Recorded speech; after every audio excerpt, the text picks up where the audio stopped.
But my poison of choice is tequila, and some of you already know that. And to the young adults, it is a poison, all right? It is. It's just a delicious one. I avoid certain drinks. Like tequila is usually the only go-to that I have. I avoid Jaeger. I don't do Jaeger. Especially here. Yeah, I've been on 6th Street. You hear people, Jaeger! Jaeger's the only alcohol that will make you scream its name, by the way. Think about that. That is the only alcohol that people scream its name. You don't hear anybody else. You don't hear Mexicans. Tequila, way! You don't hear black people. Hennessy, playa. You don't hear Japanese. Woo, saki, saki! But Jaeger, ugh. Another reason why I'm not a fan of Jaeger is because I'm type 2 diabetic. I shouldn't even be drinking, but there's twice as much sugar in Jaeger. Okay? Another thing is the consistency of Jaeger. It's like medicine. It's like cough syrup. The problem with that is that if you drink too much of it, it's very sticky on the inside, and it takes longer to come back. If you have one too many Coronas, you know what happens. And then you return it to the rightful owner. Jaeger makes you feel like you got to bring it back, but you can't. All it does is make you dramatic for 45 minutes. You've seen that person. You okay? I'm fine.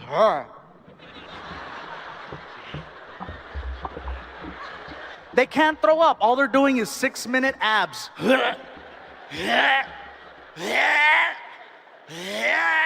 They sound like an old car that won't start.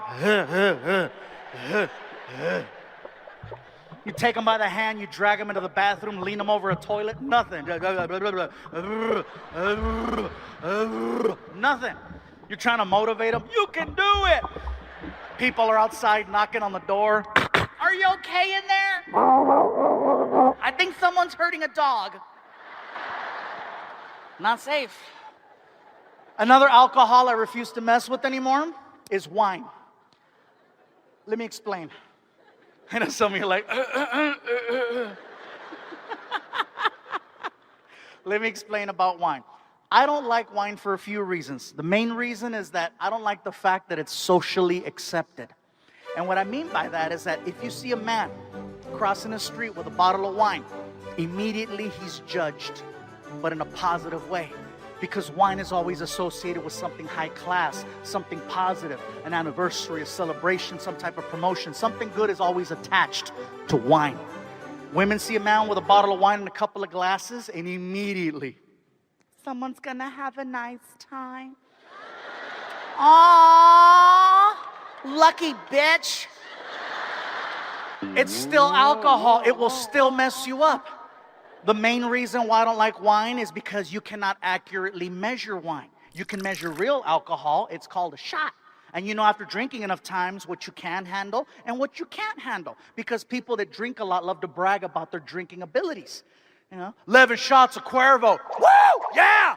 Even women. After 4 shots of Don Julio, I am so good. 4 shots is my sweet spot. What happens if you do 5? I'll wake up in an alley. What happens if you do 6? That's how I met Tyrone. See, with wine, you cannot accurately measure how much you're drinking unless it's by the bottle, and that's a whole different problem. Glasses. Wine glasses are always different sizes. Sometimes they're big, sometimes they're small, and then you have to depend on someone who's pouring it, especially at a restaurant. Sometimes people know what they're doing, sometimes they don't. Sometimes you get that one guy with a real heavy hand and he fills it all the way up, which is what you're not supposed to do. Or you get the person that's seasoned who gives you a little bit less than half of the glass, which is the proper amount. Or you get that greedy bastard from Olive Garden. And it gives you that little sample and you gotta hold it up and... Oh, that's good, I got a coupon for that. Plus, you never see wine drinkers drinking with real drinkers in dive bars. You might see them at a social gathering like this or a corporate function, but never at a little hole in the wall. You're never gonna see Jaeger! Tequila way! And in the middle, Merlot, I say. Oh, this is a fantastic establishment. I truly enjoy the decor here. It's amazing. Who cuts your grass? It's brilliant, I tell you.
fortunately for me, I've never had anyone die at one of my shows. And I know that sounds crazy to say that, but it's never happened, and I'm very grateful for that. I have had people hurt themselves, though. I had a lady in Ohio who was up in the balcony, and she laughed herself unconscious, and she freaking and went forward. What? Didn't die. And when I say it went forward, she hit her head on the rail. She didn't, Fluffy killed another one. Ooh. I didn't see this because the spotlights were in my face, just like tonight. I couldn't see what was happening upstairs. It wasn't until after the show was over that Martin comes out and he whispered in my ear, "Hey, bro, some lady hurt herself. Let's go check on her. Let's go."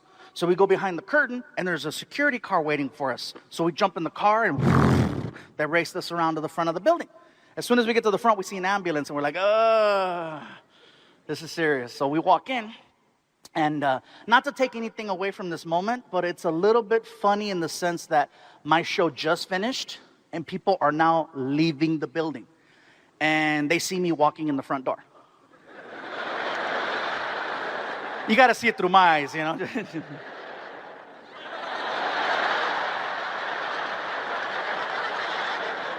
He's big, but he's fast. I don't know how the hell he did that one right there. So immediately I walk in and I cut right. The lady's sitting on the steps with two paramedics, and they got a gurney, they got the machine and everything right there. And I'm like, ugh. Now, the lobby's filling up with people, and I'm getting recognized like that. So I'm trying to get to that lady as quickly as possible, but it's a little bit hard because people are starting to walk up. So I started doing this to throw people off. I'm like walking towards the lady, but I'm doing it like this. "Are you okay? Are you all right?" People see me doing that, and they're backing up. They're like, "What the hell's going on?" And so a line just opened up.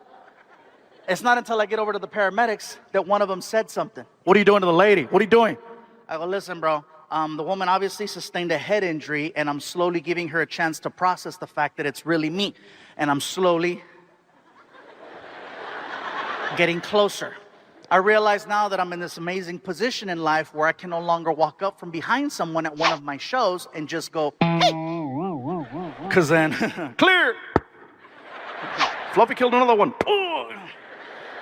So she sees me. The woman must have been 55, 60, little Asian woman, right? She looks up and she's like, "Oh, you too funny. You almost killed me. I'm so sorry. Are you okay? Is there anything I could do to make you feel better?" "Yes, feel better, feel better. I would like a 2 t-shirt. I'm going to get you 2 t-shirts and 2 DVD. I'm like, "You're not that hurt. Get your ass over here. Come on. I got you." As soon as she gets up, one of the paramedics is like, hey, she shouldn't be standing. She hit her head. I go, "Listen, bro," I said, "I'm the artist performing here tonight, and I accept full responsibility over this woman, okay? Full responsibility." I says, "I got her." She was tiny, and besides, we're walking 10 feet to a merchandise table. No big deal. So I got her right here, and we start walking. The second we start walking, she starts venting. "Mr. Fluffy, you have no idea the kind of week I've had. My son has stressed me out so bad. He married this girl. Oh, she no cook, she no clean. Move into my house. Oh, now I have to cook and clean for 2. Oh, some bullshit." And in my head, I'm like, oh my God, that's going to happen to me. "I must apologize because I do not know who you are until today. A friend gave me ticket to your show. And she said, 'Susie, you stress too much. You need to get out of the house. Here, ticket to the Fluffy.' And I look at the ticket. Ticket say, the Fluffy. I don't know. It's a comedy. I think it's a musical like a Cats." I say, "Okay, I go see a Cats. Fluffy." And then your friend Martin walk out on stage with a big hair. I say, oh, this not the Cats. This not the Cats. This Lion King. Yes, that's a Mexican Mufasa. Then he started cracking jokes, and I laughing. You come out on stage, I laugh so hard I cannot breathe, and I black out. And I wake up, and I have an ice pack on the head, the blood in the eye, and the 2 young white men paramedic, they touch me right here. They say, "Are you okay? Are you okay? Are you okay?" What did you tell them? "Oh, never better. Oh, Susie, never have a 2 young white men so pretty touch me right here. Same time, your show very special show. Your show like a make-a-wish. It's like a make-a-wish. Mr. Fluffy, if I have a scar, You're gonna sue. not going to sue. If I have scar and the friends ask me, how you get the scar? Now I have a good story to tell. I'm going to say, two white men, same time. While a Mexican watch.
Martin and I just got back from India.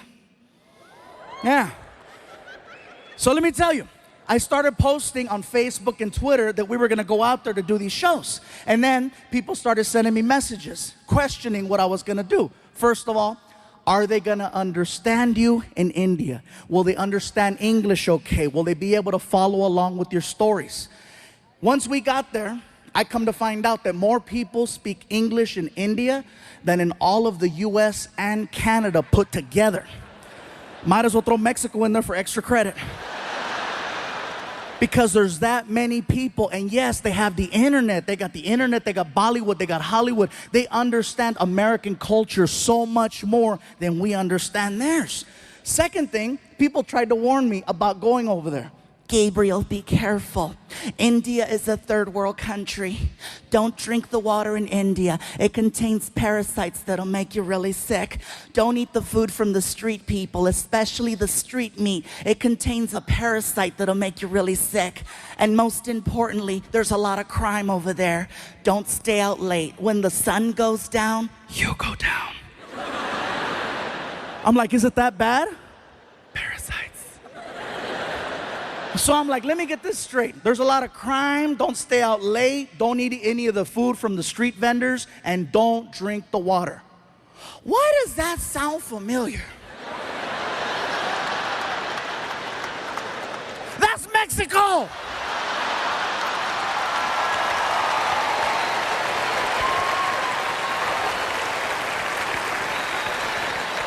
When Martin and I got over there, we found out that Indian people and Mexican people have so much in common, you guys.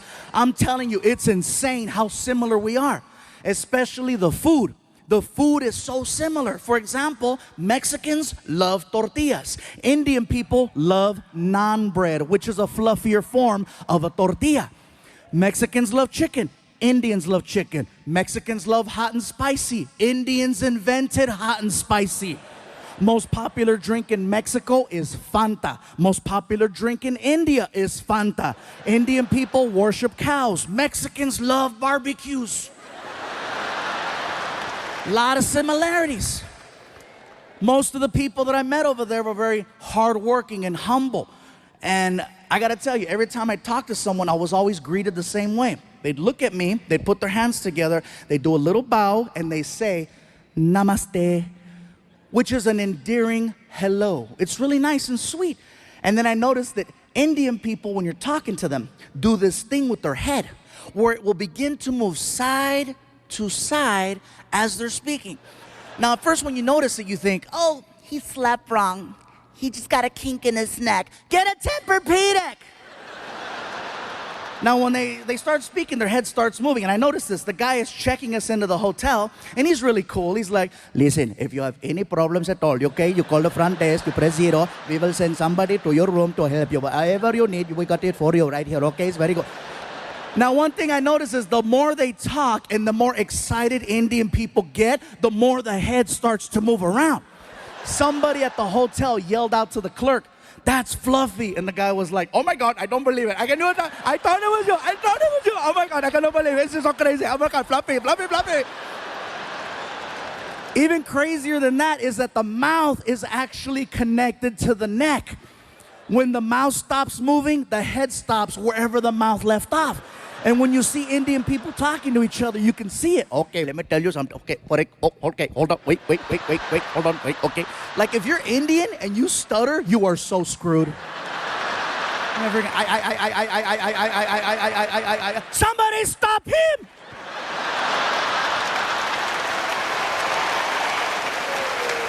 I'm not gonna lie, you guys. When I first saw this happen, I thought it was hysterical.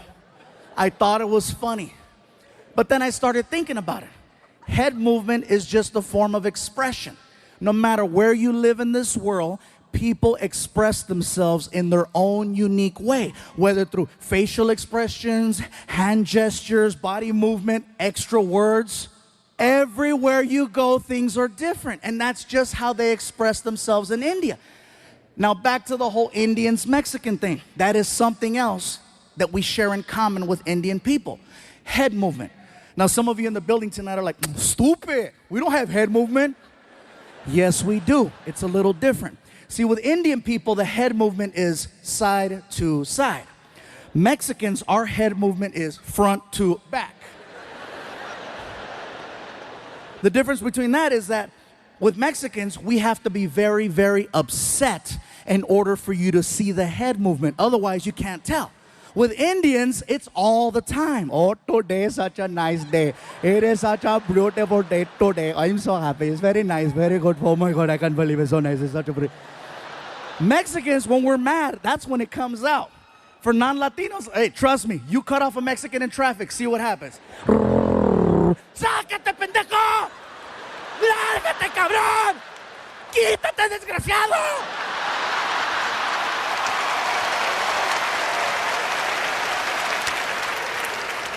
That's funny. I don't know why the black people are laughing. You guys take it all. Oh, no, you didn't. Oh, hell no. I know he ain't talking about me. I hit a bell. I hit a bell.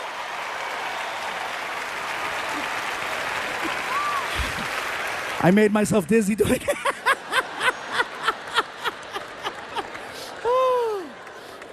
So let me tell you guys, if you ever get the opportunity to travel to India, I encourage you to check it out. You are gonna see some beautiful things. You are gonna see some amazing things. You are gonna see some sad, depressing things and some real horrible things. Overall, it's a well-balanced trip. But when you get back home here to the United States, you will have a whole different appreciation for your life. Believe that. I guarantee this, you guys. There's a lot of people in India, and with a lot of people comes a lot of traffic. First things first, American traffic and Indian traffic, very different. Here, whatever happens on the freeway will stop the whole freeway. In India, there's 10 times the traffic, but it moves. See, the problem is Americans, we're fascinated by accidents. We're fascinated by the idea of seeing potential death.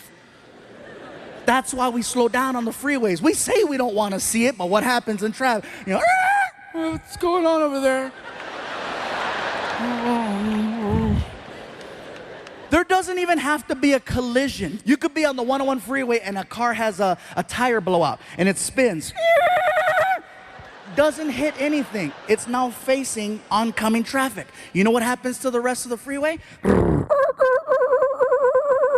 Even on the other freeway where there's no accident. And again, what's going on? What's going on? I'm sorry, hey, somebody might be dead. Sorry. In India, if there's an accident in the middle of the street, you know what they do? they drive right around it. They don't stop. And it's not that they're not sensitive to the situation. They are. It's just that there's so much chaos that happens on a regular basis. They just need to get to work. They do see what's happening. And believe me, they're heartfelt. You know, they'll drive around. I'm so sorry for you. Nothing stops the flow of traffic in India. They need to get from point A to point B. And so they go. If there's an accident, they drive around. If there's something blocking the street, they get on the sidewalk to go around. It's amazing the way they drive. And here's something else. No one uses turn signals over there. No one uses turn signals. They use a horn. Now, if you go to India tomorrow, from the time you get there to the time you leave, you're constantly going to hear a horn. It's an actual language when people are driving. I'll show you. You're driving? Car on your right. Car on your left. Light up ahead. They talk to each other while they're driving, and they barely miss each other every single time. Also, you'll be on the 101 freeway here, and there'll be 6 lanes. In India, you'll see 6 lanes, but guess what? You'll see 12 cars across.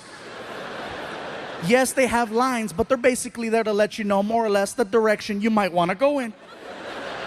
They're this close to each other. And even at the light, they communicate. You see everything. Cars, trucks, vans, motorcycles, pedestrians, cows, children, all waiting for the light.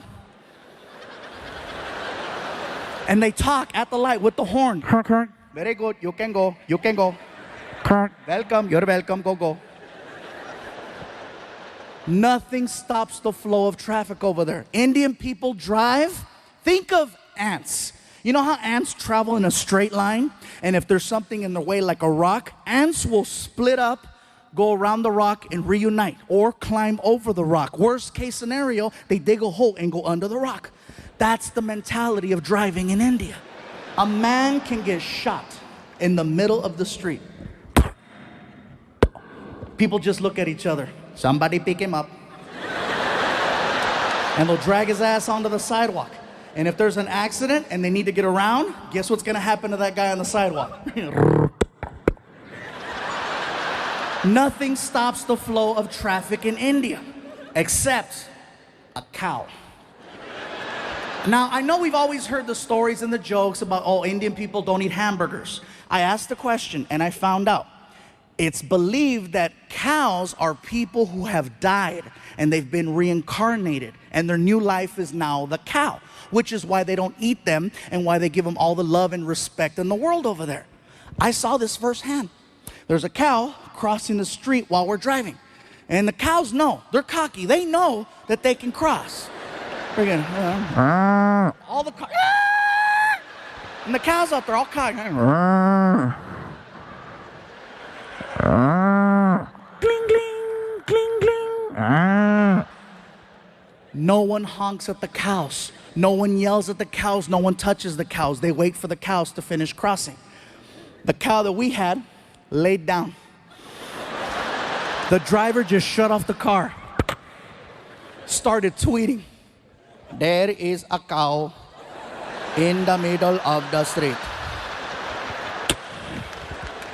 Hashtag Momo.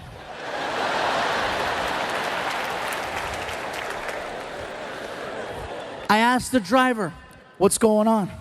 Sir, there is a cow. I see that there's a cow. Are you gonna honk at it, go around? What's gonna happen? We cannot honk at the cow. We must wait for the cow to move. You're kidding. I am not kidding. We must wait for the cow. We drove past a dead body 15 minutes ago. That is probably him.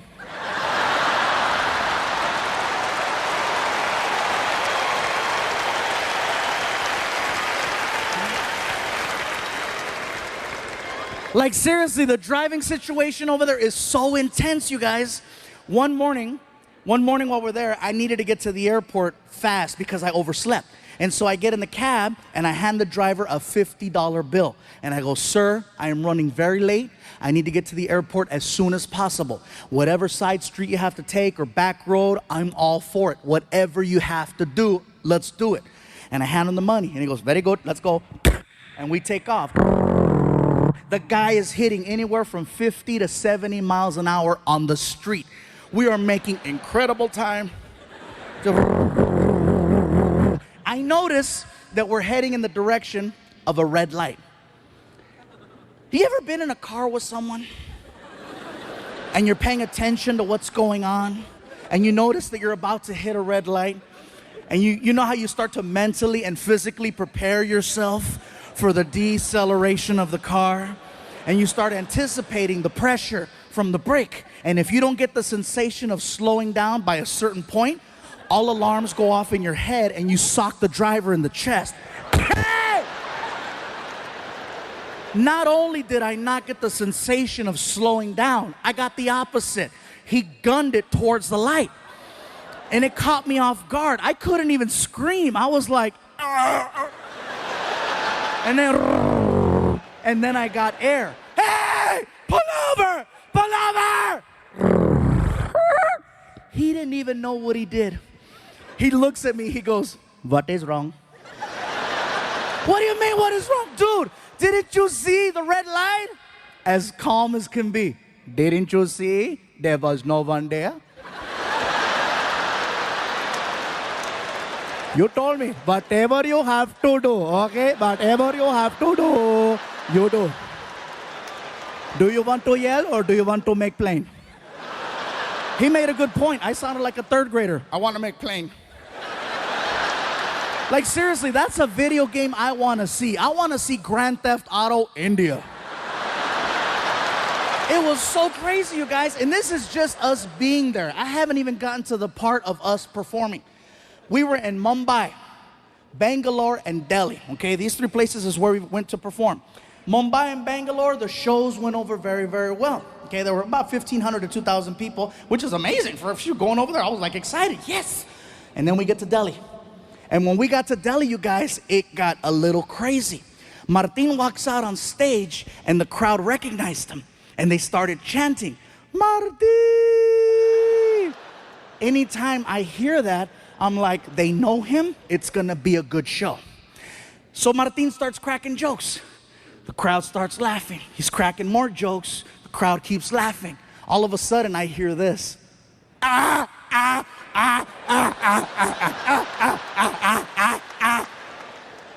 Martin doesn't say a word to them.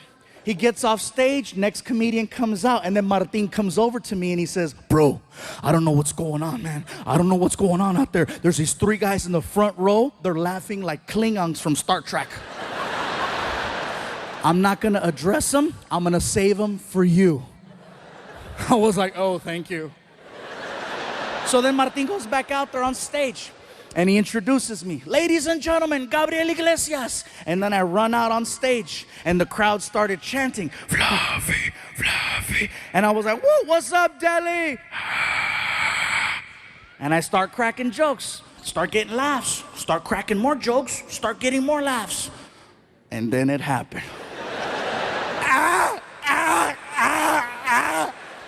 Now see me, I can't avoid things, especially when it's front row center. So I addressed it. I came right out and I said, well, hello. I said, what do we have here? I said, so where are you guys from? And the guy in the middle looks at me and he goes, we are from Germany. I said, cool, we have Germans in the house. And the whole crowd got really weird. You could hear them. They freaked out because they thought I was gonna start making fun of the German people. And one guy even stood up. Don't do it, don't do it, don't do it. I go, relax, bro, have a seat. Don't do it. I'm not gonna make fun of the German people. That's the last thing I wanna do is offend them. I don't wanna end up outside in an alley somewhere freaking in 2 hours. And this is the last time we are going to tell you, do not make fun of German people. As I'm doing this joke about a German kicking me on the floor with the accent, here's where it gets crazy. I get hit in the side of the head by a bat. Listen to what I just told you, Bay Area. I get hit in the side of the head by a bat. Not Major League Baseball. I'm talking about, I'm gonna suck your blood. In India, there are millions and millions and millions of fruit bats. And one of them, actually 6 of them, made it inside of the building. And they're flying around and they're hanging out in the rafters. And one of them decides to fly down.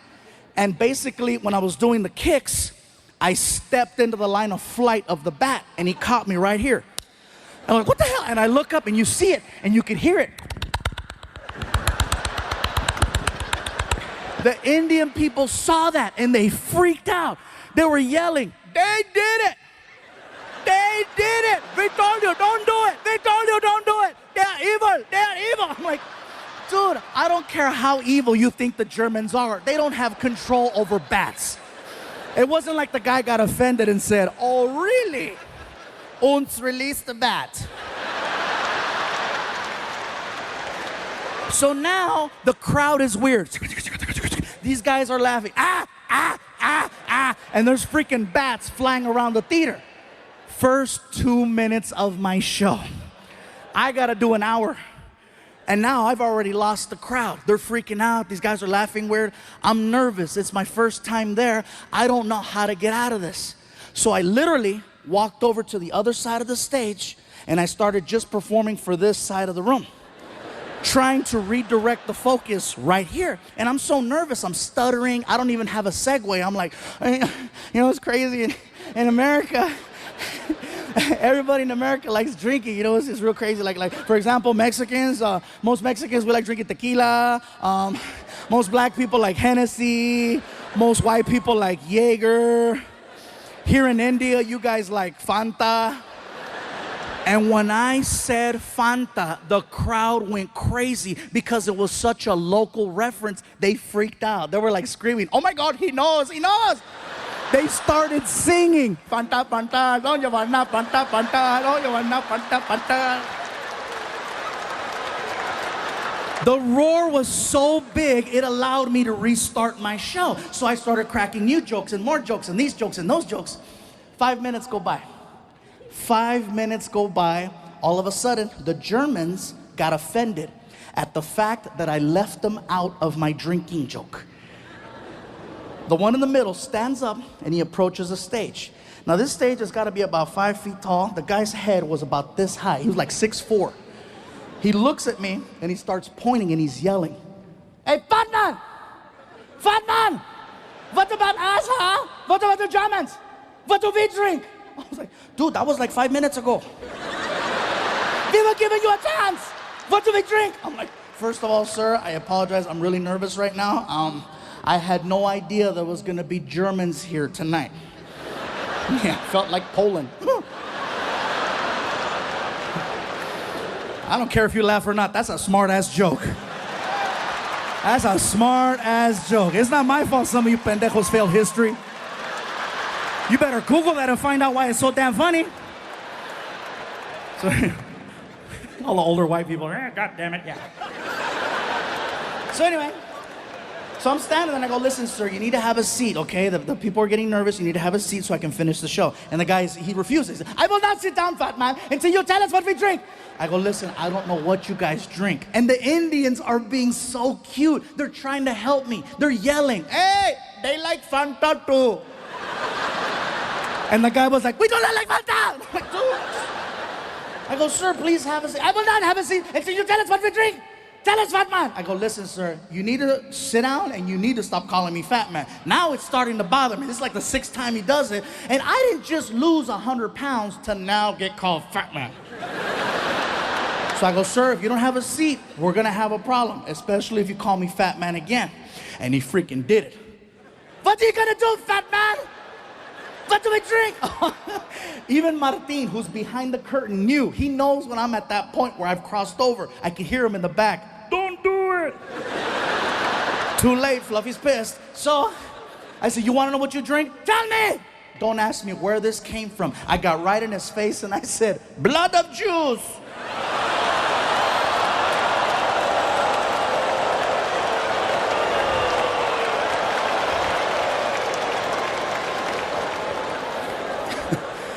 Now see, automatically you guys gave me a whole different reaction.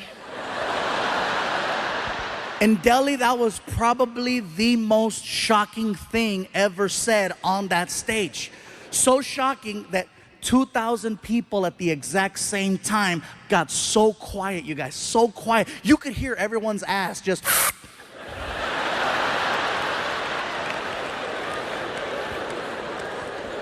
And I'm still standing there, my hands out. Have you ever said something that was so bad? And I mean, you knew it was bad as it was coming out of your mouth, and you're trying to stop it, but it's too late, it's already out, and you're like, no.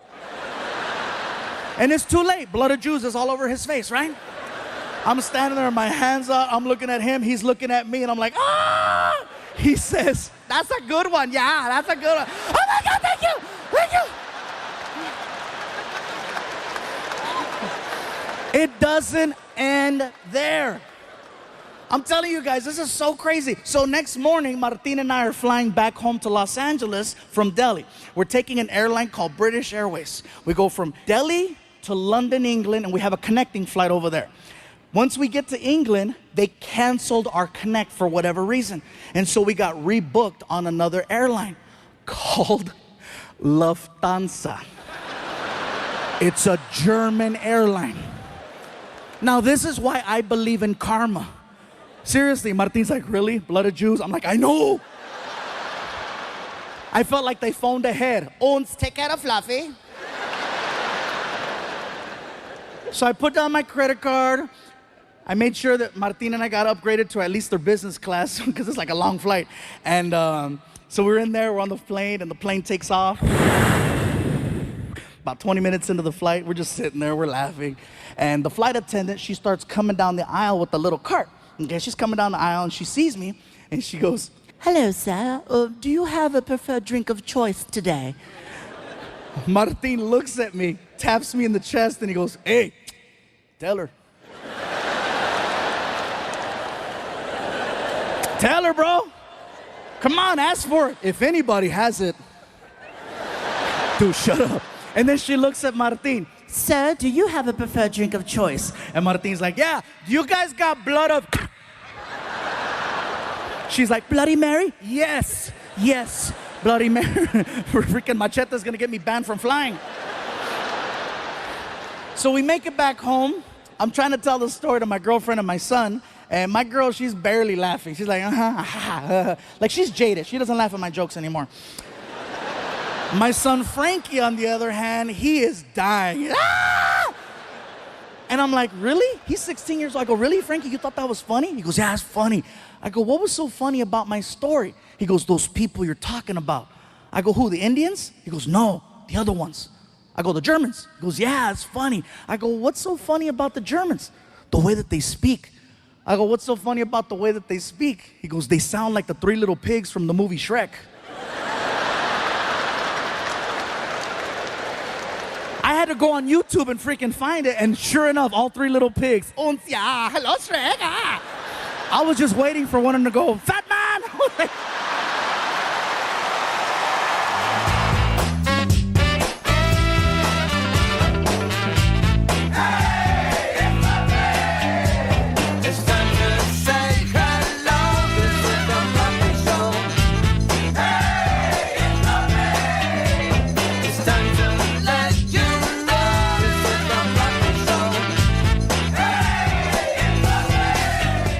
The difference between Snoop's show versus any other talk show I've ever done is that usually there's a person, like a producer or a director, who comes to you and gives you information, like how the show begins, topics you're gonna cover, how you go to commercial, how you come back from commercial. I've spoken to no one. Snoop just starts talking, and at some point, they hit record. I'm waiting for action or a buzzer and something. Snoop just starts talking to me. Yo, what up, Big Fluff? Big Fluff? Oh, that's hey. Yo, you like music? Snoop, I love music. I love your music. Yeah, that's what's up. He opens up a laptop computer and then he hits play. And the next thing I know, we are listening to hardcore Mexican banda music. I mean hardcore.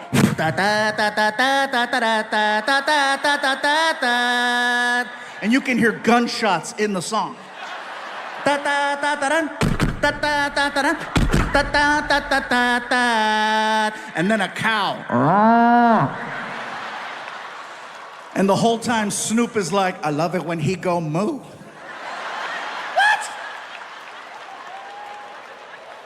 I feel like he's messing with me because I'm Mexican, right? So I called him out. I said, Snoop, do you understand what you're listening to? And he said this, and it scared me. He said, gangster recognize gangster. The reason why it scared me was because he was telling the truth. We were listening to actual Mexican cartel songs that don't play on the radio. And the fact that he knew that, the fact that his level of street knowledge in another language was that on point, I said, I gotta shut the hell up. Don't speak unless spoken to, that's the code. Next thing I know, Snoop reaches under the desk and he pulls out the biggest blunt I have ever seen. Oh, this sucker was huge. As soon as he pulled out that freaking blunt, I got excited because I wanted to grab my cell phone, okay? I wanted to grab my cell phone so that I could take a selfie of Snoop in the background being Snoop. So while I'm fumbling, trying to get my phone, Snoop starts talking to me again. Yo, Big Fluff. Yeah, what? Hit that while I hit this.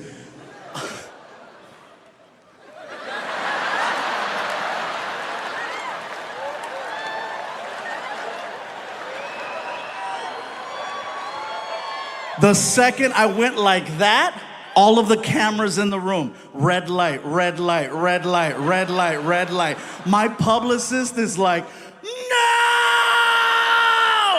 My son is like, yeah!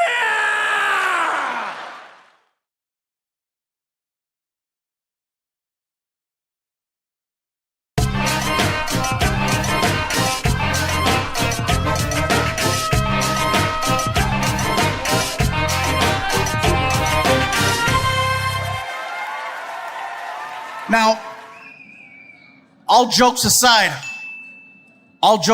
let me tell you exactly why I would be an amazing gay partner. And no jokes and no disrespect, this is the actual reason why. The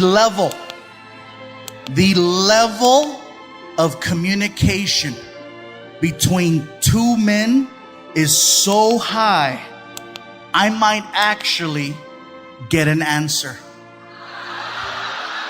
There might be clarity and understanding.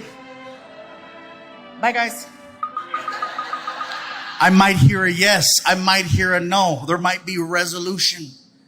Do you know how many relationships I have been in where I still don't know the outcome to certain conversations? Very simple yes or no ones, you know? Something as simple as, baby, you hungry? Well, I haven't eaten yet, so I probably should eat something, but I don't know. I'm not feeling it right now. But if I don't eat right now, you know how I'm going to get later. So it's probably a good idea that I eat right now, but it really depends on the options. What do you think? Ah! What about this one? Where would you like to eat? Look at that. You're already pointing. You're like, finally! I'm not alone! Right, bro? You would think that is the safest question in the world to ask, but it's not safe. It's not. You ask them, where would you like to eat? Well, you know me. I'm easy. I'm go with the flow. Just pick something. Well, just pick, you know me. Just pick some. Okay, we're going to Burger King. I don't like Burger King. Why do we always got to go to Burger King? Burger King gives me the runs. I don't want Burger King. What about this one? How do you feel? Seriously? Seriously, you're gonna ask me how I feel? You know, if you were to just take the time to listen and pay attention, you might actually know how I feel instead of having to ask me how I feel, to think that I spent all this time and energy to just make sure you're taken care of, for you to have to ask me such a stupid question, how do I feel? Now imagine the exact same conversation between me and Mr. Lexus. How quick and efficient it would be. Hey, bro, you hungry? Thought you'd never ask. Where do you want to eat? Whatever you want to eat. We're going to Burger King. I love Whoppers. Me too. We go to Burger King, we tear it up, and then we get back to the house, and I ask him, hey, how do you feel? Horny. Me too. All right, bro, how do you want to do this? Heads or tails? It would be efficient.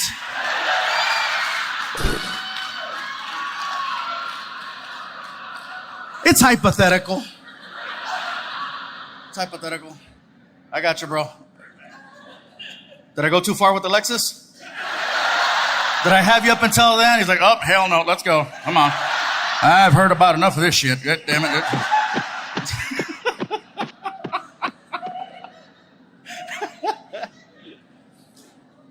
I will tell you right now, though, every time I get into an argument with my girl, and she says something like, well, you think you can do better? I'm like, oh, I know I can have a Lexus. It's different.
When I travel, there are other countries out there that have no idea what political correctness is.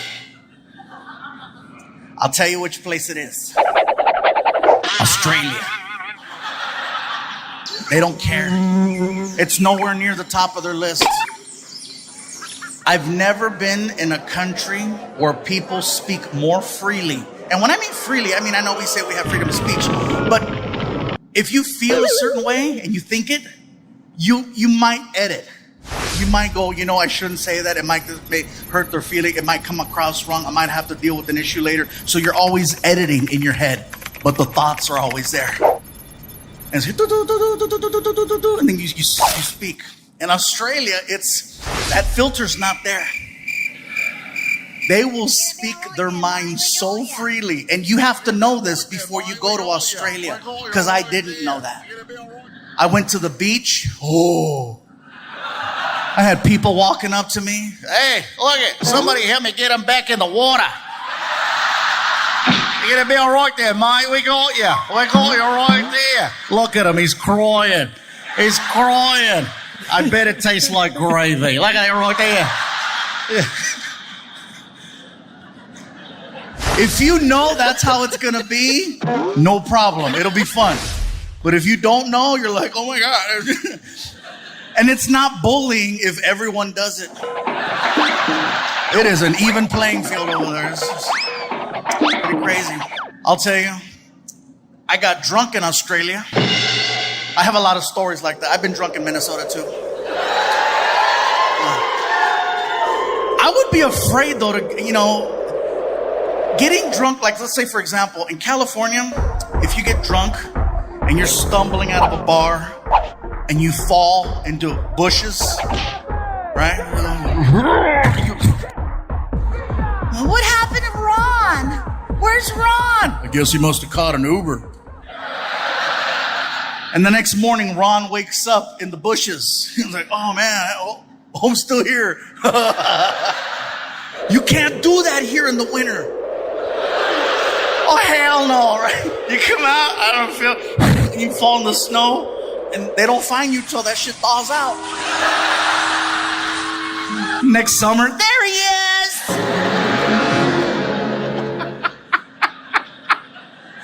is. Be careful.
So I want to bring you guys up to speed as far as what else has been happening in my life. My son, who's here tonight, I don't know where in the building he's at, but Frankie's in the house.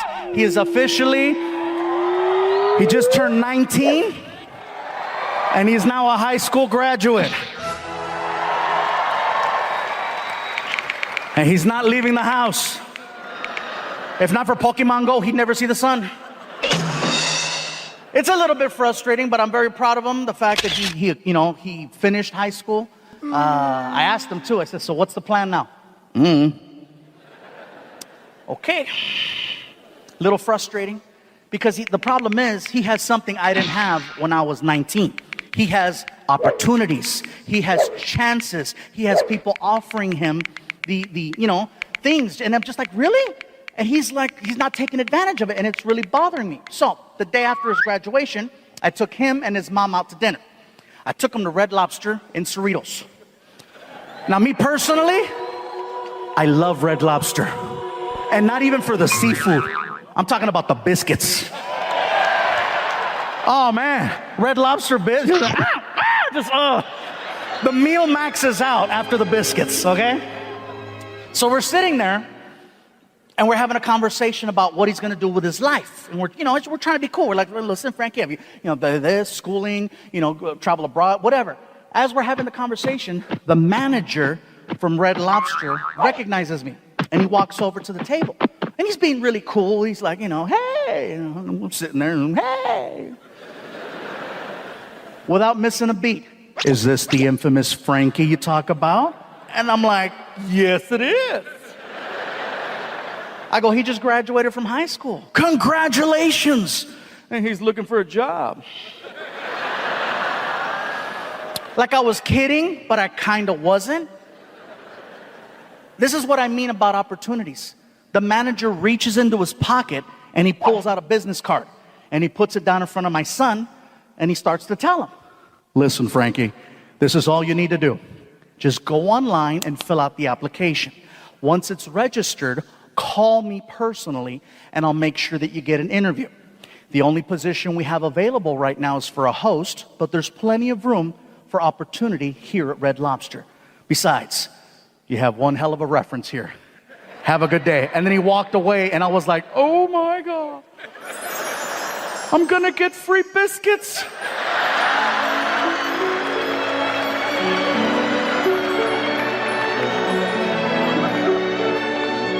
My son looks at me and he says, I don't want to work at Red Lobster. I said, well, Frankie, no one is making you work anywhere. This is just another example of an opportunity that's being handed to you. Okay, no Red Lobster. What do you want to do with yourself? Well, I don't know. I got frustrated, you guys, so I raised my voice. Well, you need to start thinking. His mom didn't like that. Don't talk to him like that. I said, look, biscuit blocker.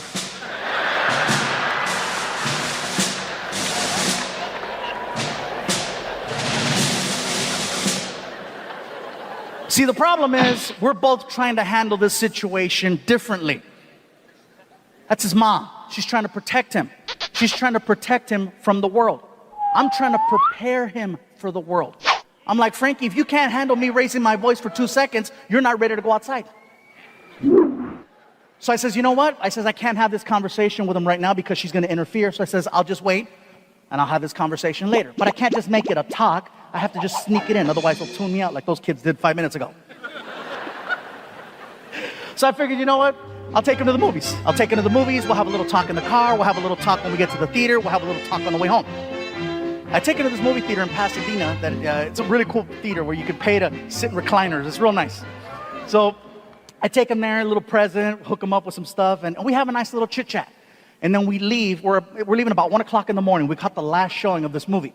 And as we're in the parking structure pulling out of the corner of my eye, I see a cop car at the light. And I'm like, man. And Frankie's like, what is it, Dad? So there's a cop at the light. What are you worried about? He's going to stop us. How do you know? The car has all kinds of illegal crap on it. Well, it does. You know, all the windows are tinted black. There's no front plate. The rims are really big. The stereo, freaking. The car is screaming.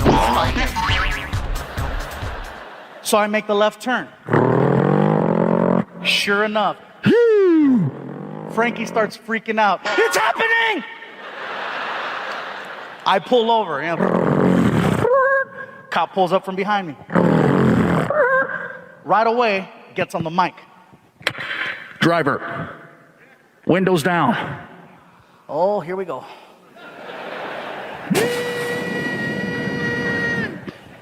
Driver, hands out the window. Serious?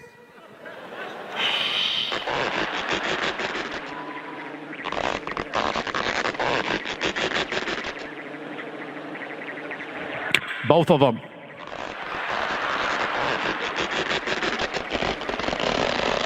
I can't, I'm fat!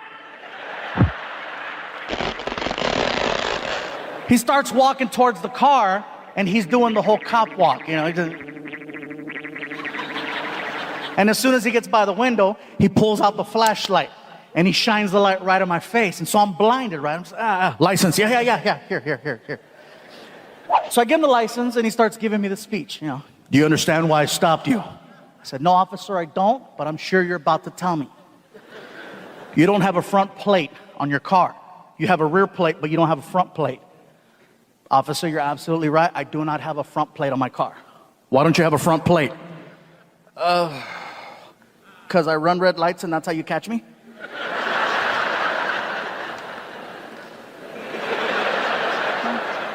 All right, look, officer, I know I don't have a front plate on the car, but my name is actually on the front of the car. Excuse me? My name is on the front of the car. Are you being a smartass? Check. I have a 2012 Ford Flex that I drove here tonight, okay? And the Ford Flex has the word flex written across the hood. I have a buddy who does custom automotive work, and he removed the word flex from the front of the car and left the letter F, and he replaced the letters so that it spells out Fluffy. So Fluffy is actually on the hood of my car. Yeah, it sounds impressive, but you can do it too for $36. It's they're like refrigerator magnets. It's pretty, with like toothpaste on the back. You stick it, it's really cool. So anyway, the officer walks around to the front of the car, and he takes the flashlight and he shines it on the hood. And he does this. I knew it! And my son said, what does that mean? I said, that means we're going home.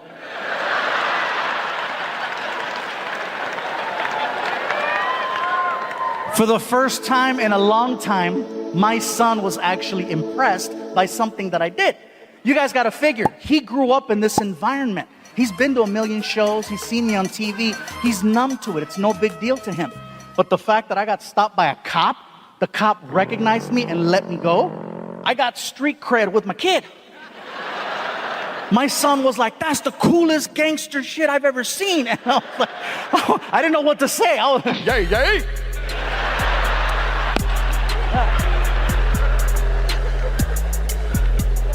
It was cool. We get home, he's still talking about it, you know? He's being so loud, he wakes up his mom. His mom walks in the living room. Now it's like 2 a.m. She's like, what's going on, you guys? Mom, you should have seen it. We got stopped by the cops. The cops recognized Dad, and they let us go. I looked at her, I go, well, you got nothing to say? Ah. All right.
There is a lot of respect for this man.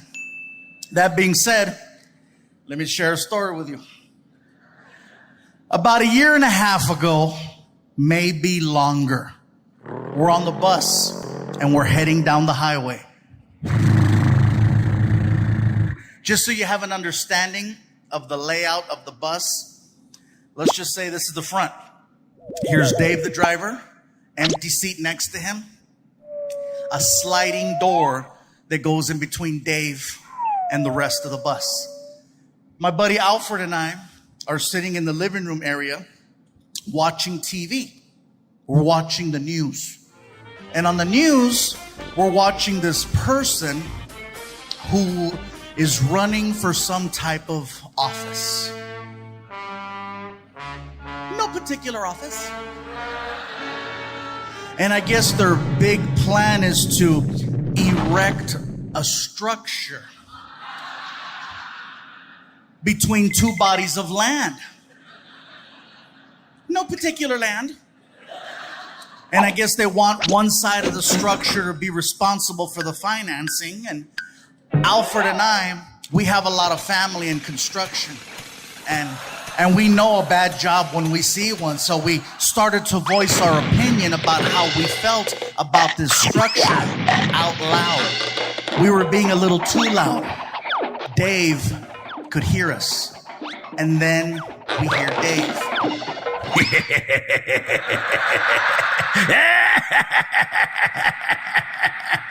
America.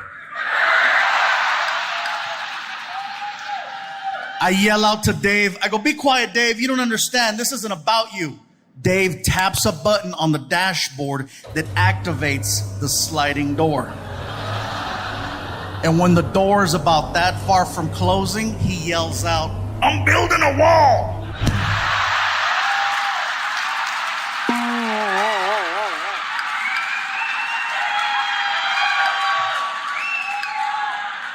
I couldn't even get upset because I was too much in shock over the fact that that came out of someone 4 feet away from me.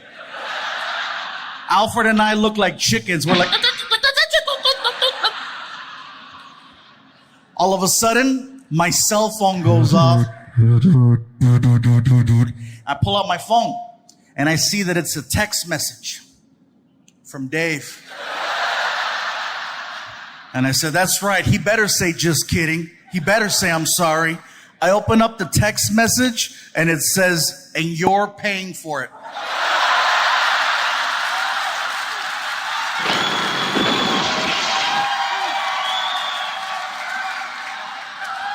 And people tell me, you still employ him after that? Yep. I trust Dave with my life every single night, and I wouldn't want anyone else but Dave at the wheel. I have a lot of respect and love for that guy, okay? Good dude. I know what's in his heart. Besides that, at the end of the day, he still has to drive around Mexicans.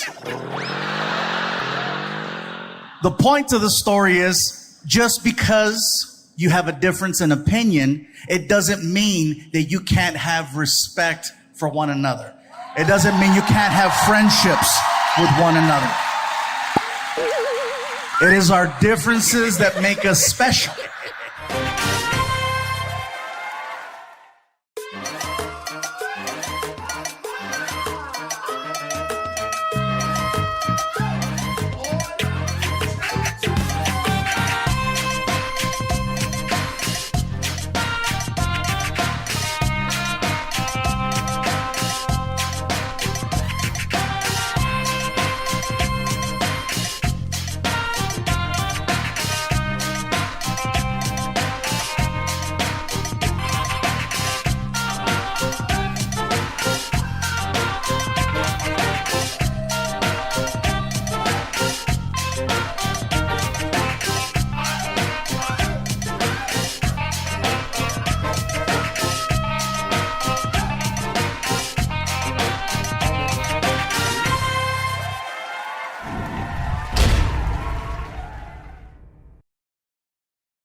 I'm in Australia getting drunk after a show. It was my first time there, and I just wanted to hang out with the locals, get the vibe. I'm partying with these two Australian dudes, and for the record, they really speak that way. That's not Hollywood, that's the real accent. They're loud. You know. All right, mate, you doing all right? How are you? All right. I got so drunk, I sounded like them. All right, yeah, right there, mate. No worries, right. Australian people do not drink Foster's beer. That's an American thing. I tried ordering a Foster's in Australia and it didn't go over well. The bartender looks at me and says, "Well, you like the taste of piss, do you?" "All right, don't order that again." The preferred beer of choice is a beer called VB, Victoria Bitters, or a rum called Bundaberg. And so I'm drinking with these dudes. We kill a bottle together. And then a third Australian joined the conversation. And he sounded a little bit different than the other two. He had more of a raspy voice. "All right then, mate. You do all right." These two didn't like that one, so they called him a name and they left. And now it's me and the drunk pirate. He tells me that he's a professional knife maker. I've met many people who have used knives, but I've never met one that makes them. I was fascinated. He showed me the process on his phone of how he makes knives. And while we're hanging out talking about knives, we polish off 2 more bottles of that rum. And drunk isn't even a word to describe my level. My tour manager, Ryan, who you guys said hi to earlier up here, he comes up to me and he says, Gabe, we gotta go. And at this point, I'm like, "But Ryan, I just made a friend and he makes knives. And the knives are pretty." My tour manager always knows how to talk to me no matter what condition I'm in. If I'm drunk, he knows better than to talk to me like I'm an adult. He talks to me like I'm 2. Trust me, you guys, it works. He looks at me and says, "Hey, buddy, you hungry?"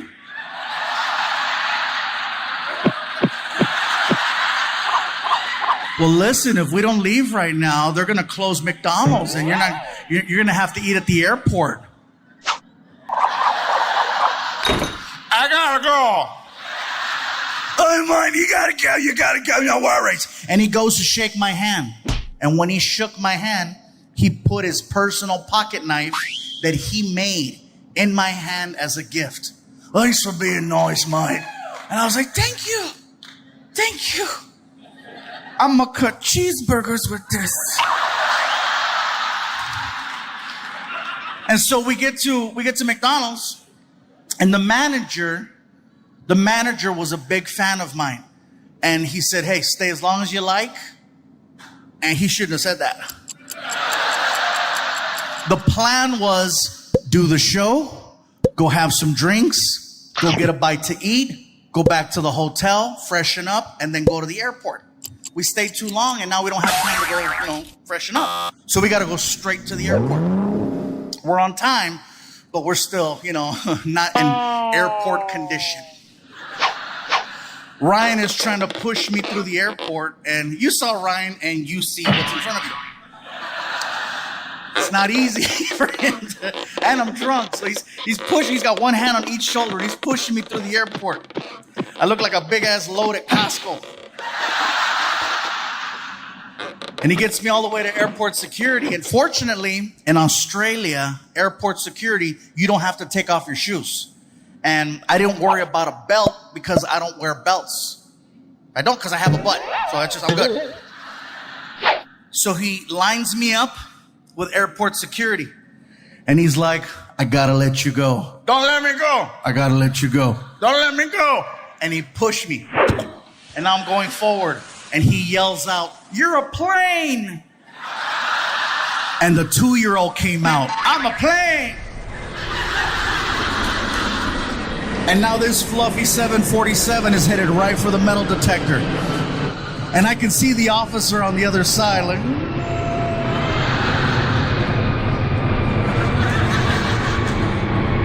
as soon as I get to the metal detector, Ryan yells out, wings down. And I made it through, and I didn't touch the edges. But when I went through, and I sobered up for half a second because I realized I still have the knife in my pocket. And so I'm standing there, and I'm looking at the officer. And the officer does this. He goes, hey, go ahead.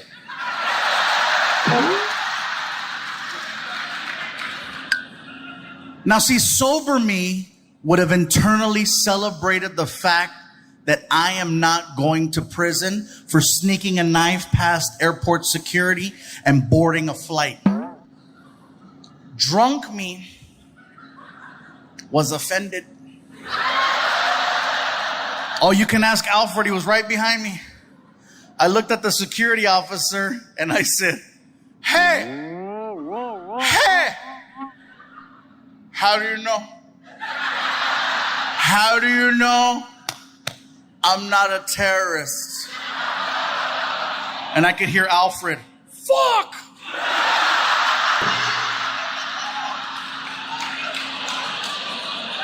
The officer in uniform, wearing a badge, looks at me and says, hey, when have you ever seen a fat terrorist?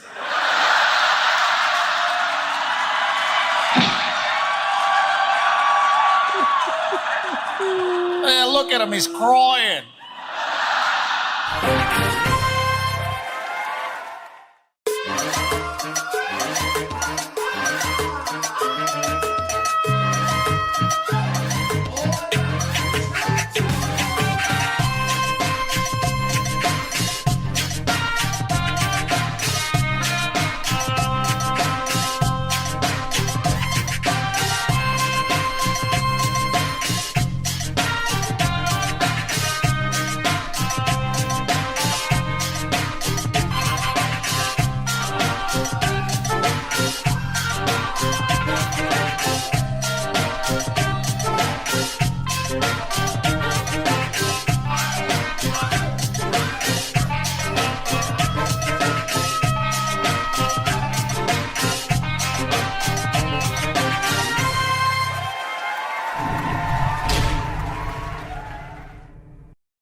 But again, back to the whole, the story.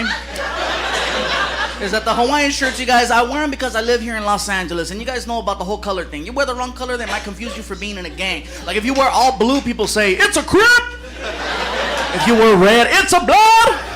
I messed around and wore yellow. It's a Pokemon. I'm not lying, man. I'm standing in line for a roller coaster at Disneyland. Some little kid started messing with me. Mama, look, it's Pikachu.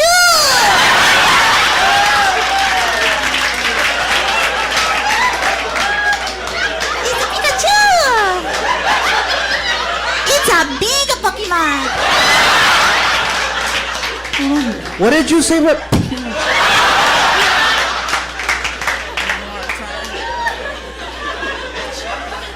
Mess with me. So yeah, that's the whole story behind that. Another reason too, you guys, the whole Hawaiian shirt thing, just cause it's comfortable. Gotta wear comfortable clothes. You know, I can't go to the big and tall. Every time I go to show up and try to buy some clothes, if, you know, for myself, some little cholo took them.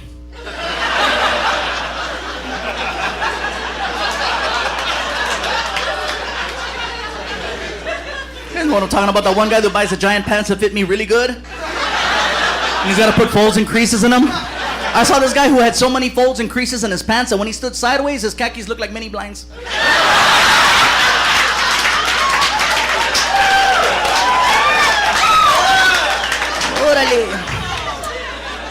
And as far as the whole fluffy thing, it's cool being fluffy, man. My ex-girlfriend, she was cool. She was fluffy too. She was, man. I used to call her up in the middle of the night and all my friends would always tell us how romantic we were. I'd call her up, no big deal, right?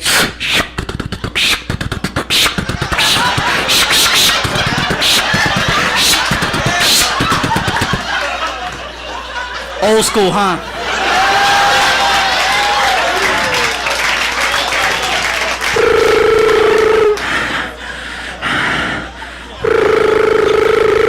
Pick up the phone. Hello. Hey. What are you doing? Oh, nothing. I'm just here. Where?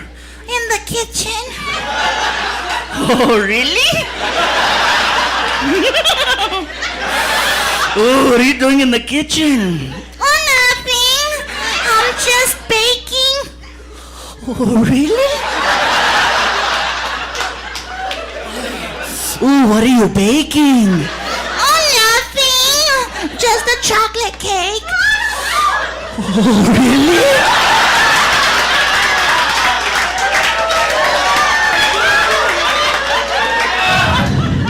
Oh, baby, say it slow, say it slow. Chocolate cake. Ay, Dios mío. Oh, baby, I can't take it anymore. I'm gonna come. You're gonna come. I'm gonna come over and eat your cake.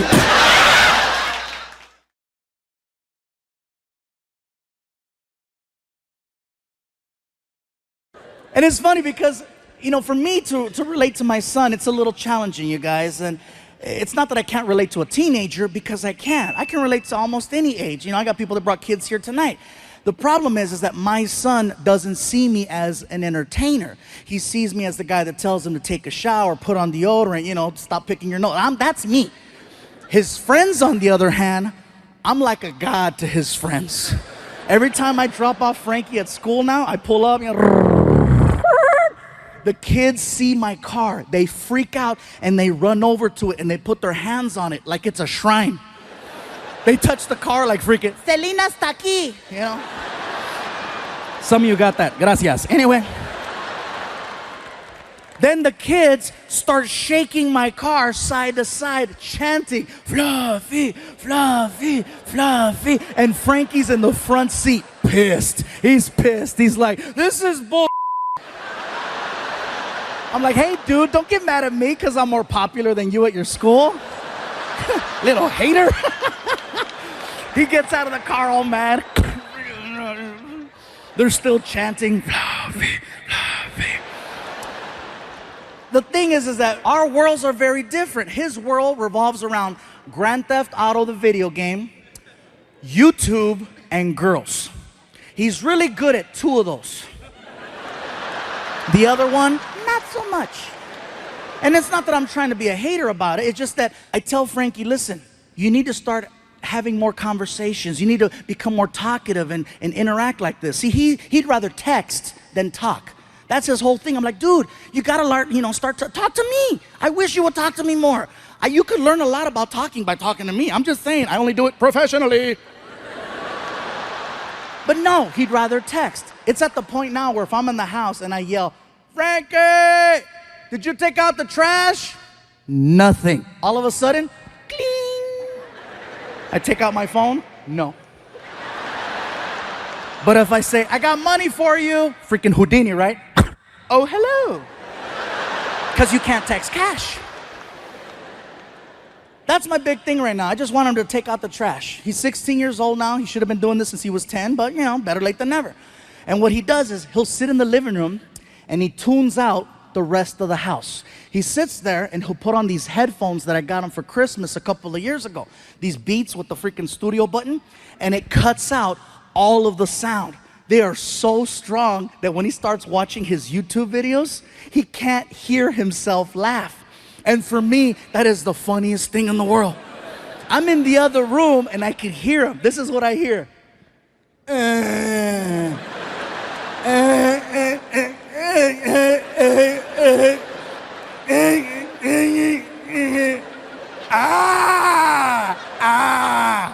I'm in the other room like, who brought the Germans?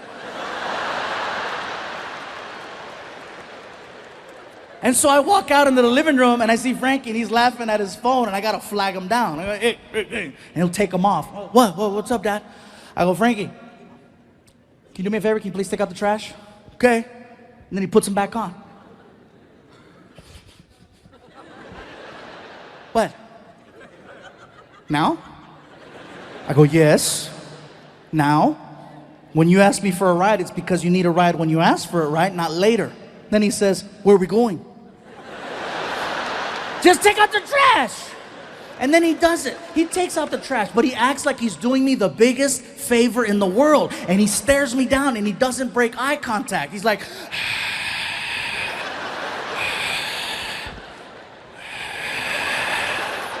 and then I'll hold the bag over the can and he makes a sound. I'm like, dude, so much drama. It's crazy. I'd like to have normal conversations with him, but usually I got to take it that far for us to interact. I look forward to conversations. Even if it's something small and minute, at least it gives me a chance to trigger another conversation with him. I look forward to a few things. I look forward to December, because in December, Frankie becomes very chatty. Otherwise, he's one-word kid. Parents, you know what I'm talking about. Kids, one-word kid. And you try to talk to him. Hey, how's your day? Good. You have any homework? Yeah. You gonna do it? Maybe. You hungry? Mm-hmm. What do you want? Food.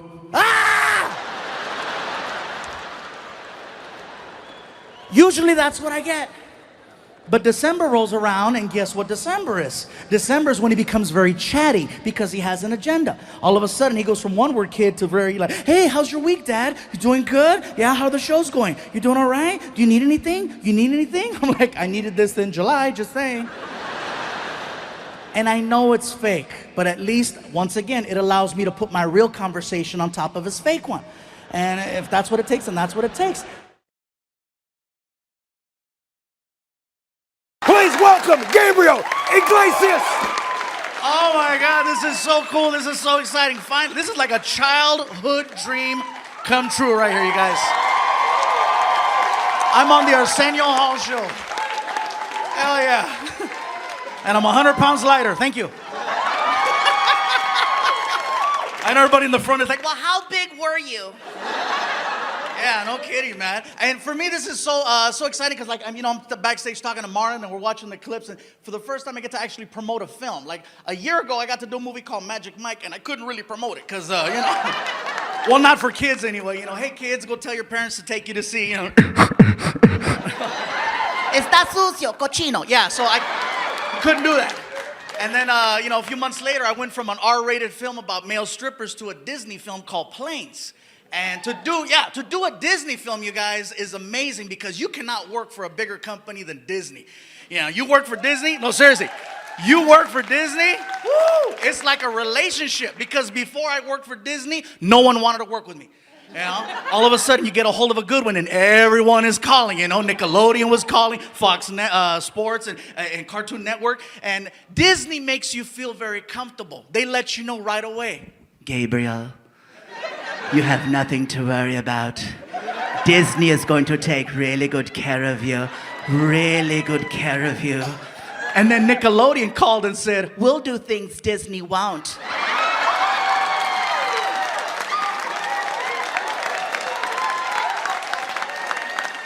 and I was like, well, hello, Nickelodeon. So there I go, cheating on Disney. I go to Nickelodeon Studios in Burbank because they want to pitch me a cartoon. And to get a show pitched to you is very different than auditioning. I walk in and the director comes out and she was really cool. She's like, Let me just cut to the chase. This is a special cartoon here at Nickelodeon. It's about a little toy car. This toy car has a bunch of other little friends that are also toy cars. Each toy car has its own individual personality. There's the happy car, there's sad car, there's crazy car. And one of these toy cars, we need to be a little different. and in Hollywood, when they say different, they mean Mexican. that's what they mean. They'll never tell you that because it's a little politically incorrect. You know, we want you to play it. No. So what they do is they give you a series of suggestive words to let you know the type of direction they want you to take a certain character. So they walk me into a sound room. They close the door. They put me in front of a podium with a microphone and a script. And they give me the headphones. I put them on. And then the director goes behind the glass. And she starts to talk to me through a PA system. And she's like, Okay, listen, Gabriel. If you could just read the top line, we're going to figure this character out and then we're going to take it from there, okay? Whenever you're ready. So the line that I'm supposed to read is, hey guys, I can't believe we're all here. So I'm like, I got this. Here we go. This is Gabriel Iglesias, take one. Hey guys, I can't believe that we're all here. Okay, listen, that's really good. Really, really good. If you could just do me a favor and give me a little spice. That would be super. As soon as I heard her say spice, I'm like, oh my God, they want me to play it like a gardener. Now I realize I messed up. So I'm like, oh, here we go. Fine. This is Gabriel Iglesias, take two. Hey guys, I cannot believe that we are all here. Okay, listen, you sound really unenthusiastic. If you could do me a favor and give me more energy and double the spice. I'm talking muy caliente, okay? Whenever you're ready. This is Gabriel Iglesias, take three. Hey guys, I cannot believe that we are all here. Okay, listen, we know you do sound effects in your show. Can you give us a sound effect for a toy car? I'm like, toy car, I got this, no problem. Here we go. Can you put spice on that? They want me to put an accent on a sound effect. I'm frustrated. I don't know what to do. I'm like, I don't know. Varum.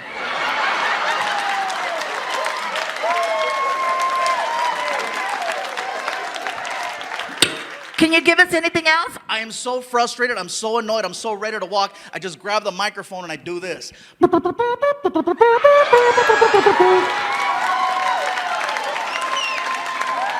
Just as I'm about to take off my headphones, she looks at me and she says, Perfect. thanks you guys very much for having me. Thank you, Arsenio.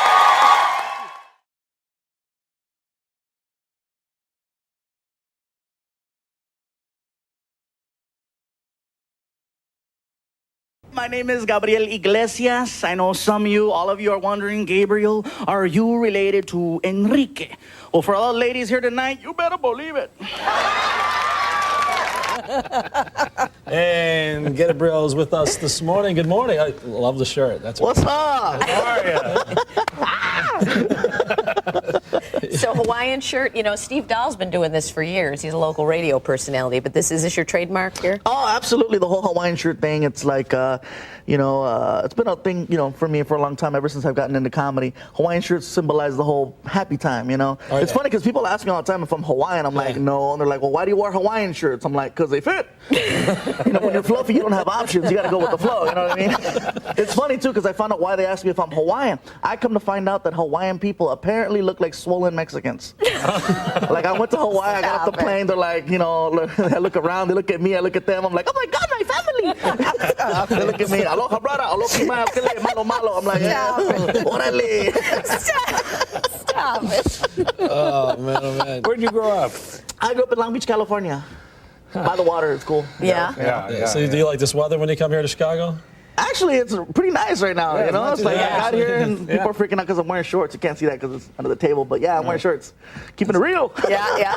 So now I hear you do a pretty good Paul Rodriguez impression. Now he's. That's very true. Paul is one of my idols, and I try to base a lot of my comedy on him. You know, well, not on him, but I mean, just when I was starting off, you know, big influence on me. Definitely Paul Rodriguez. You know, when you think of Latinos in the business, the first name that comes to mind is Paul Rodriguez, and then George Lopez.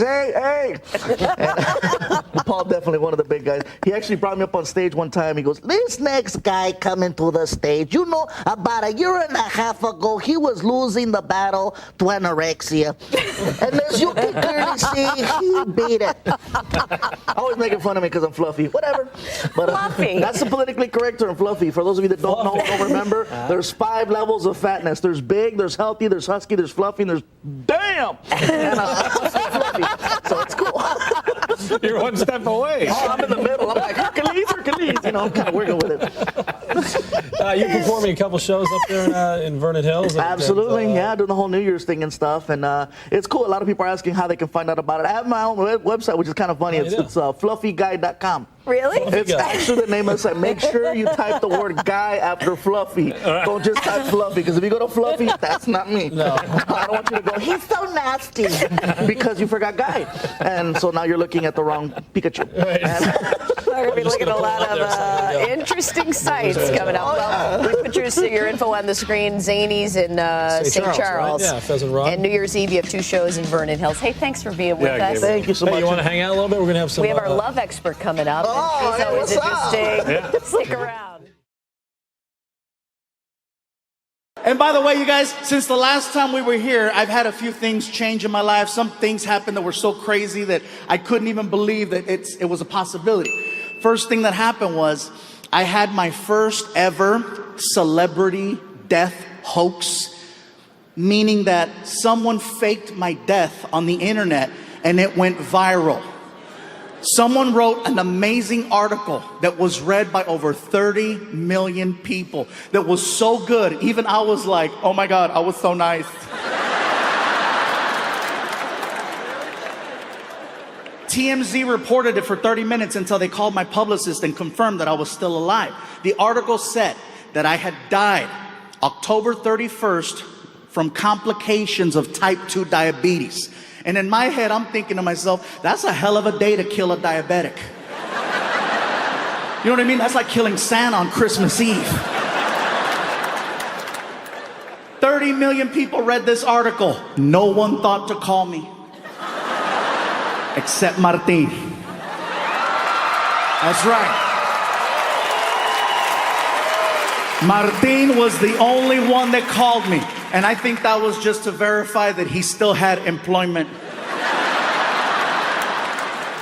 I got that phone call. Hello? Martin was like, hey, you dead? No, man, I'm good. I figured you would have texted me. And I would have, because that's the kind of friend I am, you know? I even asked my son Frankie, I said, Frankie, did you hear I died? That's what they meant. I go, what do you mean that's what they meant? Well, my friends were asking if you were okay. I go, what'd you tell them? I hadn't seen you. And so, well, apparently I died. Welcome back. And that's another thing that's changed, you guys. My son Frankie is now 18 years old and 1 week away from graduation.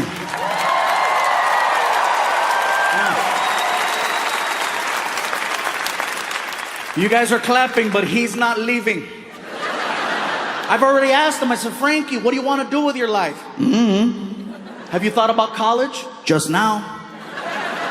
I'm like, Frankie, you do realize that all you need to do is get accepted. I tell a lot of jokes. I will pay for your entire college education, no matter where you want to go. as long as you get accepted. What do you think about that? I say, you know, if you want to go to school in California, we'll make it happen. You want to go to school out of state, we'll make it happen. I said, hell, I'll even do one of those international programs. You know, the ones where you give them one of your children and then they give you one of their children. What is it called when you kid swap? Thank you. Sorry. That's right. Exchange. Some of you are like, that's called human trafficking. Different program. I would love to do an exchange program with my son, but don't give me a regular kid. If I'm gonna do an exchange program, give me a kid from like a hardcore third world country so that he appreciates all the basic things most American children take for granted.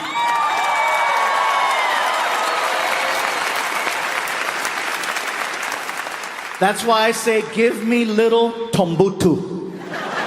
Give me Tombutu. I would love Tombutu, and Tombutu would love me. Mr. Fluffy, Yes, Tombutu. I was wondering, what time do we go to sleep? You go to sleep whenever you like. This is your room. We sleep next door. All of this is for Tombutu? Yes, all of this is for Tombutu. In my village, 2 families sleep in an area this big. Well, here in America, one big-ass Mexican kid sleeps right here. Enjoy. And then I would take him to like IHOP or Denny's and let him order whatever he wants and just watch him lose it. You know? This is the Thanksgiving I heard of. Thank you, Mr. Fluffy. Thank you. If there is anything Tombutu can do for you, please tell me. Anything. Can you help me take out the trash? For you, I will eat the trash. Meanwhile, my son's on the other side of the world on top of an elephant trying to get Wi-Fi.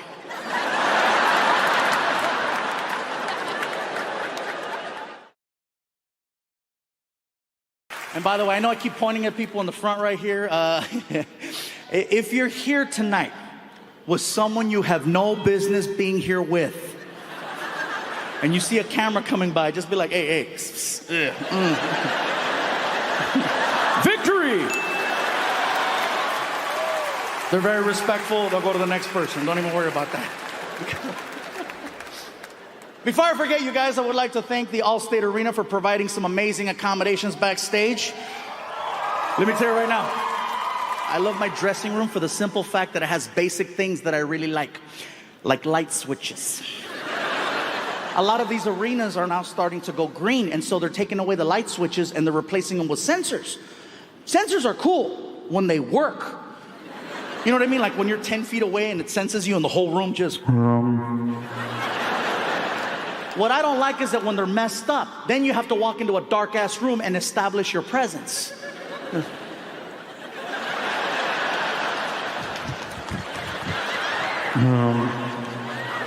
But then you stand still for 4 seconds. No. Shit! In addition, backstage, my sink has knobs on it. I have control of the temperature and the pressure of the water, which in the Chicago area I believe is very important, especially in the winter. Oh man, you guys are no joke in the winter. You need warm water when you wash your hands. You can't rely on a sensor that gives you nothing but cold water, because you wash your hands with cold water, your hands get all cryptic. Then you go outside and people are making fun of you. Look at Thriller. But my dressing room, you guys, has a sink that has hot and cold. You can control the water. You can control the temperature. You can control the pressure. I hate it when they take that away from us and they replace it with that little sensor. So now, in addition to being a comedian, now I gotta be a magician. I'm not a magician, but if you watch me wash my hands, that's what I look like, you know, just... Nothing. Then you walk away. Shh. I feel like there's someone behind the mirror messing with me, like, watch this. Some places stop there. Some places keep going. I like a lot of soap when I wash my hands. I like a good soap dispenser. I like the, you know, the pump. I hate it when they take that away from us and then they replace it with that little spout that goes next to the faucet. You stick your hand under it and it gives you that little booger of soap. You know what I mean? That little moco, you put it under. You know you need more, so you pull it out, and then you go back in, but the sensor's like, no, it's still you. Now you gotta trick it, right? Once you get enough soap on your hands, now you gotta try to wash it off. But you can't wash it off then and there because the timer for the water has timed out. So now you have to back up, and now you have to put on a second performance. Now it's a race to get that soap off your hands. Once you get the soap off your hands, now you gotta try to dry your hands. Some places still give you a towel, some places give you paper towels. Some take the paper towels and they put them in a box on the wall with another sensor. And there you are. 3 inches of paper. 3 inches, Chicago. You can't do anything with 3 inches. Ask any woman, they'll tell you.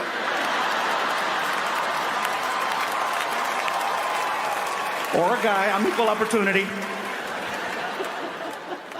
I need control of the paper. I need the crank.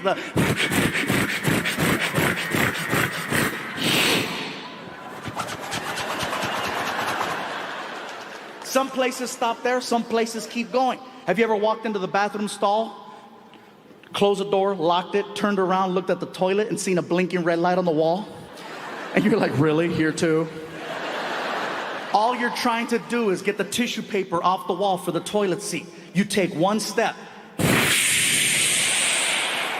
I haven't even done anything.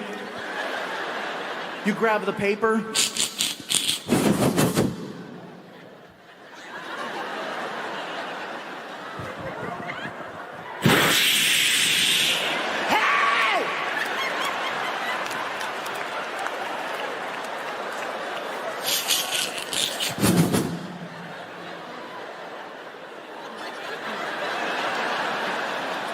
You turn around and you put it on like a cape. And you let it slide down your back while you slowly try to time it just right. And just as you're about to sit down, somebody always walks into the bathroom and distracts you. Huh? But it's too late. Your knees are bent. And unless you do CrossFit, you're not coming back from that one. Then your bare ass touches the seat.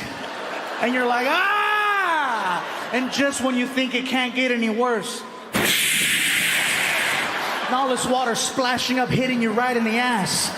And then the water goes down the drain and it creates that air vortex that goes right between your legs. So now you have a tsunami in the back. You have a tornado in the front. And who's the victim? Pikachu. And he's holding on for dear life. You haven't even made magic yet and you've already been violated by plumbing. Now you do what you need to do. You finish. Now it's time for cleanup, time for maintenance. So you reach over for the toilet paper, and the problem with using the restroom nowadays is that most venues, including this one, instead of putting a human-size toilet paper roll inside of the human-size toilet paper roll dispenser, they take their ass to Costco or Sam's Club or one of these places where you buy in bulk, and they buy that giant gorilla roll of toilet paper. And then they come back here and they force it into that little tiny compartment. And then they close the door on it. So now this giant wheel is locked in place. You can't even spin it. You're just...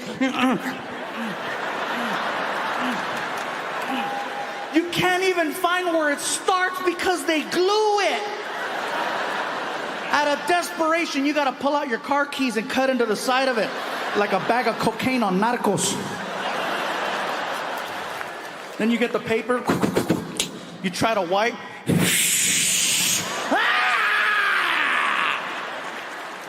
Chicago, a year from now, I am predicting that they are gonna take 100% control of the restroom.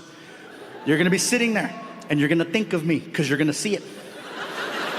You're gonna look over to get the toilet paper and there's gonna be a blinking red light on it. And you're gonna be like, oh my God, Fluffy called it. And what are you gonna have to do? One sheet.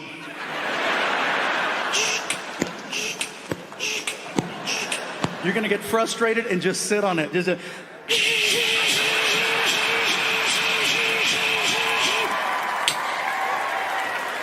Sorry, bro. I know that was a lot of culo. I threw at you right there. She's like, it's like Magic Mike. I'm so sorry, bro. That was a lot. Damn. Yeah.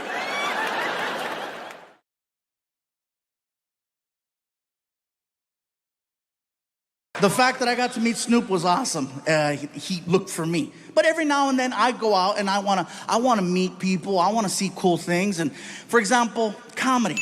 I'm a huge fan of comedy, not just performing it, but I love going to shows. I go to a comedy show every now and then alone.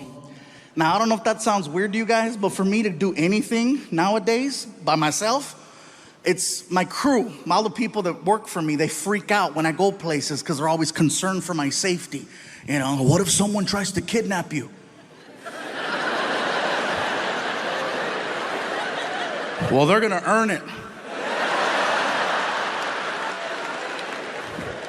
I got into a fight with some of my team members and I said, you know what, I'm going out. I bought myself a ticket and I went to go watch Chris Rock one night in concert. Now, I says, you know what? Maybe I can make my way backstage and I don't know, if I get lucky, maybe I'll say hi to him. I've always wanted to meet him. So I go to the side of the stage and I run into security and I said, hey. He looked at me and said, Fluffy! And when he did that, I said, hey, listen, I forgot my keys. I'll be right back. And the guy's like, yeah, keep going. Get your keys, get your keys, get your keys. I'm like, oh my God, that shit worked. Just like that, I snuck backstage at a Chris Rock concert. Once I was behind the curtain, I was in my element. I knew where everything was. I knew where the food was. I knew where the dressing rooms were, where the bathrooms were. I'm walking around with a soda. People are coming up to me. You know, we didn't know you were gonna be here. I got a call last minute. Looking for my keys. I says, you know what? I got this far. I'm gonna push it. I wanna meet him. I've always wanted to meet Chris Rock. It was not hard. Once I was back there, I just had to go to the dressing rooms. All I had to do was read the name on the door. I'm standing there in front of the door and I'm hyperventilating, just.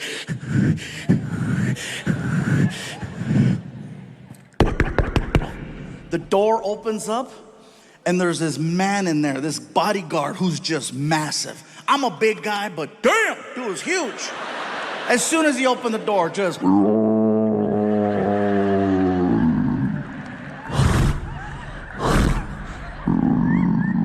Welcome to Jurassic. Big! Grandote! And I'm standing there and I'm like, hi. And he's like, can I help you? Yes, my name is Gabriel. I'm a comedian and I wanted to see if I could say hi to Chris Rock, if that's possible. You say you're a comedian? Yes. Well, then you understand Chris is going over his material right now. He really ain't trying to talk to nobody. So I'll tell you what, player, if you want to come by after the show, you're more than welcome to. But right now, it's not a good time. Chris Rock is a busy man.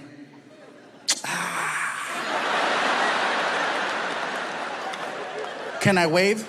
Excuse me? Can I wave? What you mean? Can I wave at Chris? I don't have to come in. Can I wave? Chris Rock is in the room. He can hear the stupid conversation that's taking place. I know this because I can hear Chris Rock in the background. What's going on? Who's at the door? Move out the way. Yo, Chris, I got this, man. I got this. Move! All right. And the guy stands to the side, and now I'm looking at Chris Rock. And he recognized me. And it freaked me out. Oh, yeah, it freaked me out. He's like, ah, shit. Look who it is. Look who it is. It's the king of the Mexicans.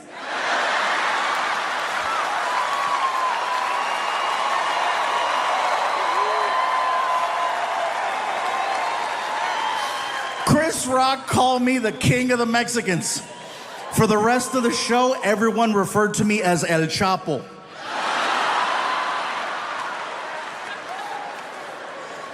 I was celebrating the fact that I got away with that for so long. For so long. I snuck backstage at Chris Rock. I snuck backstage.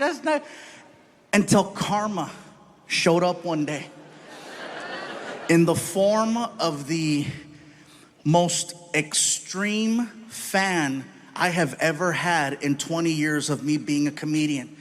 I had someone who not only made it backstage, this person paid to get into my dressing room. Okay? Yeah, he didn't pay me, by the way. He didn't pay me. I'm an honest hoe. Okay? I made no money that day, all right? Yeah, if I would have gotten paid, you wouldn't be hearing this story. Here's the thing. I walk into my dressing room from the bathroom. I just finished showering up and I'm in a towel.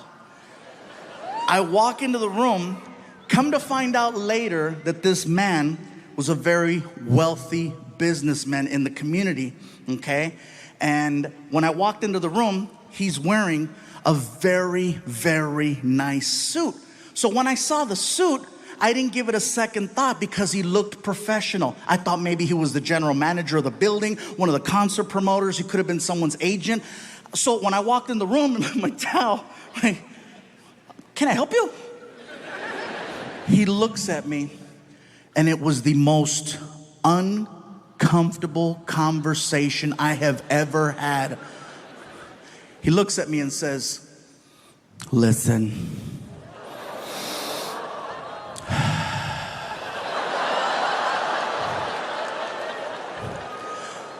I am not here to waste any of your time. Fluffy, I am prepared to take care of you. I will give you a new Lexus and an allowance that's more than what you make as a comedian. Leave with me.